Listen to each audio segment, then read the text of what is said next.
तो नमस्कार दोस्तों, मेरा नाम है बजरंगी लाल और आप देख रहे हैं ट्रिकी सॉल्यूशन फॉर यू। दोस्तों आज हम डिस्कस करेंगे हमारे इतिहास से जुड़े 50 बहुत ही इंपॉर्टेंट प्रश्न जो बार बार हमारे परीक्षाओं में पूछे जाते हैं। दोस्तों वीडियो को शुरू करने से पहले मैं आपको ये सजेस्ट करना चाहूँगा कि आप हमारे चैनल को जरूर सब्सक्राइब कर लें और साथ ही साथ बेल आइकन को भी दबा दें ताकि हमारे आने वाले वीडियो के नोटिफिकेशन आपको सबसे पहले मिल सके। तो चलिए दोस्तों वीडियो को शुरू करते हैं। दोस्तों आप हमें ये जरूर बताइएगा कि आपने इसमें से कितने प्रश्नों को हल किया। दोस्तों हमारा पहला प्रश्न है, हड़प्पा संस्कृति निम्नलिखित में से किस काल से संबंधित मानी जाती है? इसका सही आंसर है ऑप्शन ए, प्रस्तर युगीन। आगे बढ़ते हैं दोस्तों। हमारा दूसरा प्रश्न है, निम्नलिखित में सिंधु घाटी सभ्यता का सर्वाधिक उपयुक्त नाम क्या है? इसका सही आंसर है ऑप्शन सी, हड़प्पा सभ्यता। हड़प्पा सभ्यता को ही सिंधु घाटी सभ्यता कहा जाता है। आगे बढ़ते हैं। हमारा तीसरा प्रश्न है, लोहे के प्रयोग से किस युग के लोग अपरिचित थे? इसका सही आंसर है ऑप्शन बी, हड़प्पा सभ्यता के लोग। आगे बढ़ते हैं दोस्तों। हमारा चौथा प्रश्न है, सर्वप्रथम कपास उगाने का श्रेय किसे दिया जाता है? सर्वप्रथम कपास उगाने का श्रेय किसे दिया जाता है? इसका सही आंसर है सैंधव सभ्यता को। आगे बढ़ते हैं दोस्तों।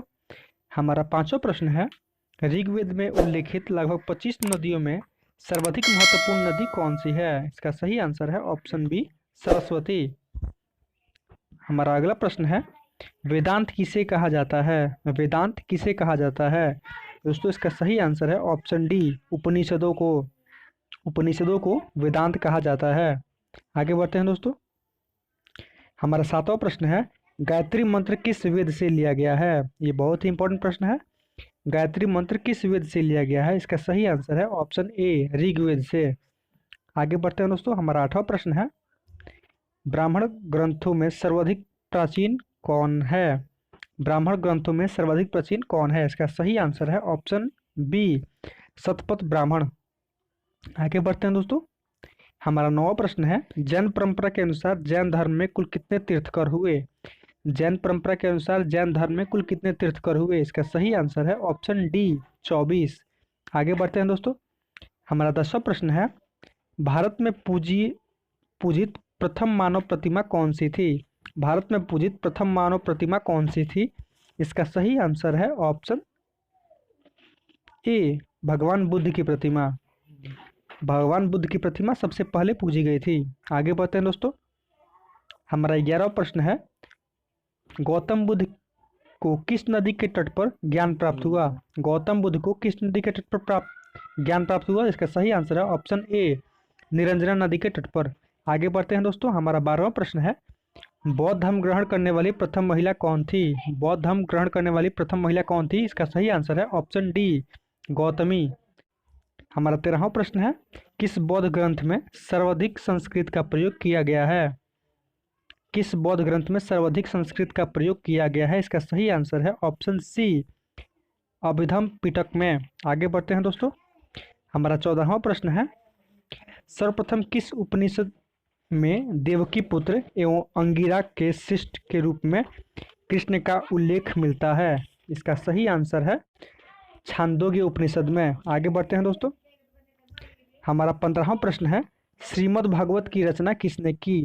श्रीमद् भागवत की रचना किसने की? दोस्तों इसका सही आंसर है ऑप्शन सी, महर्षि देवव्यांस ने।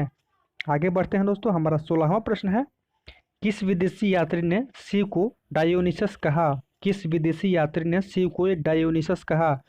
इसका सही आंसर है ऑप्शन ए, मेगास्थनीज ने। आगे बढ़ते हैं दोस्तों 17वें प्रश्न की ओर। दोस्तों हमारा 17वां प्रश्न है, अलेक्जेंडर द ग्रेट के नाम से प्रसिद्ध सिकंदर भारत में कुल कितने महीनों तक रहा? अलेक्जेंडर द ग्रेट के नाम से प्रसिद्ध सिकंदर भारत में कुल कितने महीनों तक रहा? इसका सही आंसर है ऑप्शन बी, 19 महीने तक। आगे बढ़ते हैं दोस्तों। हमारा 18वां प्रश्न है, यूनानी ग्रंथों में चंद्रगुप्त मौर्य को क्या कहा गया है? इसका सही आंसर है ऑप्शन सी, सेंड्रोकोट्स। आगे बढ़ते हैं दोस्तों हमारा 19वां प्रश्न है, बिंदुसार ने किस संप्रदाय को आश्रय दिया था? बिंदुसार ने किस संप्रदाय को आश्रय दिया था? इसका सही आंसर है ऑप्शन बी, आजीवक संप्रदाय को। आगे बढ़ते हैं दोस्तों। हमारा 20वां प्रश्न है, दिल्ली में अशोक के स्तंभों को खोजने का श्रेय किसे दिया जाता है? दिल्ली में अशोक के स्तंभों को खोजने का श्रेय किसे दिया जाता है? इसका सही आंसर है ऑप्शन सी, रिफेनथॉलर को। आगे बढ़ते हैं दोस्तों। दोस्तों हमारा 21वां प्रश्न है, अशोक का सबसे छोटा स्तंभ लेख कौन सा है? इसका सही आंसर है ऑप्शन ए, रुमीनदेई। आगे बढ़ते हैं दोस्तों। हमारा 22वां प्रश्न है, अशोक का सबसे लंबा स्तंभ लेख निम्नलिखित में से कौन सा था? इसका सही आंसर है ऑप्शन सी, 7वां।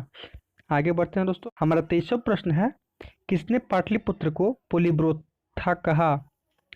दोस्तों इसका सही आंसर है ऑप्शन ए, मेगस्थनीज ने। आगे बढ़ते हैं दोस्तों। हमारा 24वां प्रश्न है, सांची के स्तूप का निर्माण किस शासक ने करवाया था? सांची के स्तूप का निर्माण किस शासक ने करवाया था? इसका सही आंसर है ऑप्शन बी, अशोक ने। आगे बढ़ते हैं दोस्तों। हमारा 25वां प्रश्न है, मौर्यकालीन इतिहास के बारे में जानकारी उपलब्ध कराने वाले ग्रंथ इंडिका की रचना किसने की? मौर्यकालीन इतिहास के बारे में जानकारी उपलब्ध कराने वाले ग्रंथ इंडिका की रचना किसने की? तो दोस्तों इसका सही आंसर है ऑप्शन सी, मेगस्थनीज ने। दोस्तों हमारा 26वां प्रश्न है, कौरव वंश के स्थापक कौन था? कौरव वंश का स्थापक कौन था? इसका सही आंसर है ऑप्शन ए, वसुदेव। आगे हमारा 27वां प्रश्न है, सातवाहक वंश का स्थापक कौन था? इसका सही आंसर है ऑप्शन सी, सिमुक। आगे बढ़ते हैं। हमारा 28वां प्रश्न है, भारत में सबसे पहले किस वंश के शासकों ने सोने के सिक्के जारी किए? भारत में किस वंश के शासकों ने सोने के सिक्के जारी किए? दोस्तों इसका सही आंसर है ऑप्शन डी, हिंद भवन। दोस्तों हमारा 29वां प्रश्न है, किस कुषाण शासक ने सर्वाधिक स्वर्ण मुद्राएं जारी की? इसका सही आंसर है किडफिशस द्वितीय ने। आगे बढ़ते हैं दोस्तों। हमारा 30वां प्रश्न है, प्रसिद्ध रेशम मार्ग पर किस वंश के शासकों का अधिकार था? प्रसिद्ध रेशम मार्ग पर किस वंश के शासकों का अधिकार था? दोस्तों इसका सही आंसर है ऑप्शन सी, कुषाणों का। आगे बढ़ते हैं दोस्तों। हमारा 31वां प्रश्न है, कनिष्क द्वारा शक संवत की शुरुआत कब की गई? कनिष्क द्वारा शक संवत की शुरुआत कब की गई? इसका सही आंसर है ऑप्शन ए, 78वीं ईस्वी में। आगे बढ़ते हैं दोस्तों। हमारा 32वां प्रश्न है, कुषाणों के समय विकसित मथुरा एवं गंधार कला शैली में किस शैली के अंतर्गत बुद्ध की सर्वाधिक मूर्तियां का निर्माण किया गया? इसका सही आंसर है ऑप्शन ए, गंधार कला। आगे बढ़ते हैं दोस्तों। हमारा 33वां प्रश्न है, रोम के साथ व्यापार का सर्वाधिक लाभ किसे हुआ? रोम के साथ व्यापार का सर्वाधिक लाभ किसे हुआ? इसका सही आंसर है ऑप्शन बी, कुषाणों को। आगे बढ़ते हैं दोस्तों। हमारा 34वां प्रश्न है, प्राचीन भारत में सर्वप्रथम किस वंश के शासकों ने द्वैध शासन प्रणाली की शुरुआत की? प्राचीन भारत में सर्वप्रथम किस वंश के शासकों ने द्वैध शासन प्रणाली की शुरुआत की? इसका सही आंसर है ऑप्शन डी, कुषाणों ने। आगे बढ़ते हैं दोस्तों। हमारा 35वां प्रश्न है, मौर्य काल में निर्मित सुदर्शन झील का निर्माण किसने करवाया? मौर्य काल में निर्मित सुदर्शन झील का निर्माण किसने करवाया? इसका सही आंसर है ऑप्शन ए, पुष्पगुप्त ने। दोस्तों हमारा 36वां प्रश्न है, गुप्त काल में किस शासक को उनकी सैन्य कुशलता और कुशल प्रशासन के लिए भारत का नेपोलियन कहा गया? इसका सही आंसर है ऑप्शन बी, समुद्रगुप्त को। आगे बढ़ते हैं दोस्तों हमारा 37वां प्रश्न है, गुप्त काल की सोने की मुद्राओं को क्या कहा जाता था? इसका सही आंसर है ऑप्शन ए, दिनार। आगे बढ़ते हैं दोस्तों। हमारा 38वां प्रश्न है, गुप्त संवत जो कि 319 से 320 तक चला था को प्रारंभ करने का श्रेय किसे दिया जाता है? इसका सही आंसर है ऑप्शन बी, चंद्रगुप्त प्रथम को। आगे बढ़ते हैं दोस्तों। हमारा 39वां प्रश्न है, सर्वाधिक सोने के सिक्के किस काल में चलाए गए? सर्वाधिक सोने के सिक्के किस काल में चलाए गए? इसका सही आंसर है ऑप्शन सी, गुप्त काल में। आगे बढ़ते हैं दोस्तों। हमारा 40वां प्रश्न है, यूरोपीय भाषा में अनुवादित प्रथम भारतीय ग्रंथ कौन सा है? यूरोपीय भाषा में अनुवादित प्रथम भारतीय ग्रंथ कौन सा है? इसका सही आंसर है अभिज्ञान शकुंतलम। आगे बढ़ते हैं दोस्तों। हमारा 41वां प्रश्न है, पल्लवों की राजधानी कौन थी? पल्लवों की राजधानी कौन थी? इसका सही आंसर है ऑप्शन ए, कांची।